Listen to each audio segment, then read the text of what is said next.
আসসালামু আলাইকুম। আমার রুমমেট তাকে ফজরের নামাজে ডাকতে নিষেধ করেছেন, এবারে এখন আমার করণীয় কি? অত্যন্ত দুঃখজনক, অত্যন্ত দুঃখজনক। তাকে প্রথমে আগে বুঝান জিনিসটা, ফজর নামাজের গুরুত্ব, সওয়াব কি বুঝান, ধীরে ধীরে তাকে বুঝাতে চেষ্টা করুন। তাকে বলেন যে সালাত ত্যাগ করলে কাফের হয়ে যায়, আর তুমি একটা সুযোগ পাইছো, আমি তোমাকে ডাকি। কত মানুষ চায় আমাকে, ভাই আমাকে ফজর নামাজ সময় ডেকে দিবেন। আমি বলি যে ভাই আমাকে আমার ভাই ডেকে দেয়, আমার ভাই আছে আমাকে সবসময় ডেকে দেয়, প্রতিদিন ফোন দিবেই, ওনার একটা চাকরি। যদি আমি উঠে যাই তারপর উনি চাকরি ফোন দেয়, আমি বলছি আলহামদুলিল্লাহ, ভাই উঠে দেয়। ওই লোককে আপনি বুঝান যে আপনার জন্য বড় নেয়ামত হচ্ছে এটা, যে আপনার আমি আপনাকে উঠে দিচ্ছি বা কেউ উঠে দিচ্ছে, আমি সবাই ভাই, আখিরাতে আমি যেন আল্লাহর কাছে দায়ী না হই, সেই জন্য আমি আপনাকে এটা করছি, আপনি এটা আমার রাগ করবেন না। আমার মনে হয় চেষ্টা করেন, বুঝাতে চেষ্টা করেন, ধীরে ধীরে বুঝান, এটাই আপনার দায়িত্ব, এটুকু আপনার দায়িত্ব শেষ। আলহামদুলিল্লাহ, আপনি চেষ্টা করতে পারেন এটা।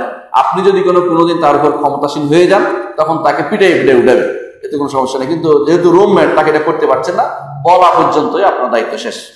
বুঝিয়ে বলতে চেষ্টা করুন। আসসালামু আলাইকুম হুজুর, সরকারি ব্যাংক এবং ইসলামী ব্যাংকে কি চাকরি করা যাবে? প্রথমত সরকারি ব্যাংকগুলো সবই সুদের, এই জন্য চাকরি করা যাবে না।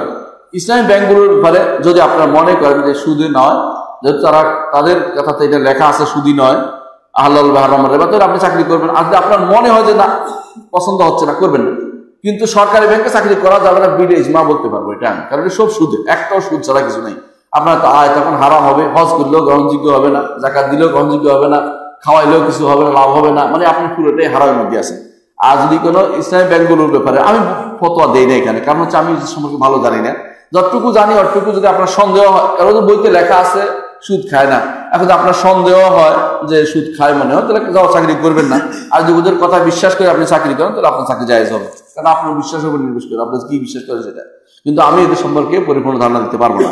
এদের সম্পর্কে যারা ওদের শরিয়া বোর্ডের সদস্য আছে, ওদেরকে জিজ্ঞাসা করবেন কতটুকু তারা ইসলামিক। আমি কোনো ইসলামী ব্যাংকের সদস্য না, কোনো ইসলামী ব্যাংকের সাথে আমি সম্পৃক্ত নাই।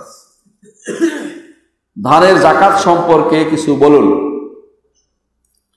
ধান মারার পর সম্পূর্ণ ধানের কি জাকাত প্রদান করতে হবে, নাকি শ্রমিকদের দেওয়ার পর যেটুকু ধান চাষির ঘরে উঠবে তার উপর জাকাত দিতে হবে? ধানের দাম হিসাব করে টাকা যাবে কি? এখন কোন নির্দিষ্ট সময় আসবে ধানের জাকাত দানের? প্রথম কথা হচ্ছে ধানের জাকাত, ধানের জাকাতটা হবে তিনটা অংশ। একটা হচ্ছে হয় 10 ভাগের 1 ভাগ, না হলে 20 ভাগের 1 ভাগ। বুঝতে পারছেন? হয় কত? 10 ভাগের 1 ভাগ। যদি কোনো কিছু লাগে নাই, আল্লাহ দেয়া পানিতে হয়ে গেছে, আপনি শুধু বীজ বুনে আসছেন, আলহামদুলিল্লাহ দান হয়ে গেছে। বাজার দান হইতো একসময় আমাদের দেশে, এটা এমনি হয়ে যেত, পানিতে উঠতো, এটা উঠতো করে দিয়ে এক একটা 10 হাত লম্বা হয়ে যেত। তো এগুলি হইতো, এগুলি কোনো পরিশ্রম থাকতো না। এগুলি হচ্ছে 10% দিতে হবে, 10% দিতে হবে, 10 ভাগের 1 ভাগ দিতে হবে। আর যেটার মধ্যে আপনি কষ্ট করে ফেলাইছেন, পানি শেষ করছেন, পয়সা দিয়ে জানিয়ে দিচ্ছেন, এটা হলো 20 ভাগের 1 ভাগ।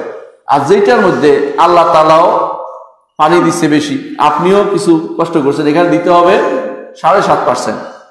7.5%। তাহলে বোঝা গেল যে এই জাতীয় জিনিসের খরচটা আপনি কি করবেন। বর্তমান সময় যেখানে খরচ হয় সেখানে আর 10 ভাগের 1 ভাগ নাই। বুঝে আসছে কথা না? তখন আপনার চলে আসবে, অটোমেটিক চলে আসবে 20 ভাগের 1 ভাগ অথবা 7.5%, মানে চলে আসবে 5% বা 7.5% চলে আসবে।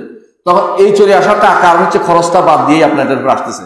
সুতরাং খরচটা পরে আর বাদ যাবে না, কারণ এটার হুকুমের ভিতরে কমে আসছে। তো আপনি যেখানে 10 ভাগের 1 ভাগ দিচ্ছেন, এখন 20 ভাগের 1 ভাগ দিচ্ছেন, কম দিচ্ছেন না, অথবা আপনি 7.5% দিচ্ছেন, কম দিচ্ছেন না। এর অর্থ হলো আপনার খরচটা এর মাঝে থেকে বাদ যাচ্ছে। বুঝে আসছে?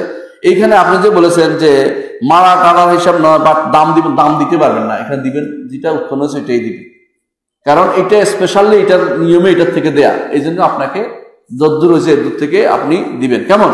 এখন প্রশ্ন হচ্ছে একটা, সেটা হচ্ছে এটার নেশাব আছে কিনা। নেশাব আসলে আছে, নেশাব আছে। 5 ওয়াসাক পর্যন্ত জাকাত নাই। এটা ছোট্ট একটা জিনিস, যেটা প্রত্যেকটা নেশাব আছে, নেশাব থাকবে না কেন? ইমাম আবু হানিফা রাহমাতুল্লাহ যেটা বলছেন যে যা অল্প ব্যয় সবাই দিতে হবে, এটা কিন্তু ঠিক না। বিশুদ্ধ মত হচ্ছে এটা নেশাব আছে 5 ওয়াসাক পর্যন্ত, প্রায় 670 কেজি পর্যন্ত আপনার কোনো জাকাত নাই। এর বেশি হলে তখন আপনার মধ্যে জাকাত আসবে। এর আগ পর্যন্ত, এত কম হলে এই ফলের পর এইটার উপরে কোনো জাকাত নাই। এটা হচ্ছে বিশুদ্ধ মত।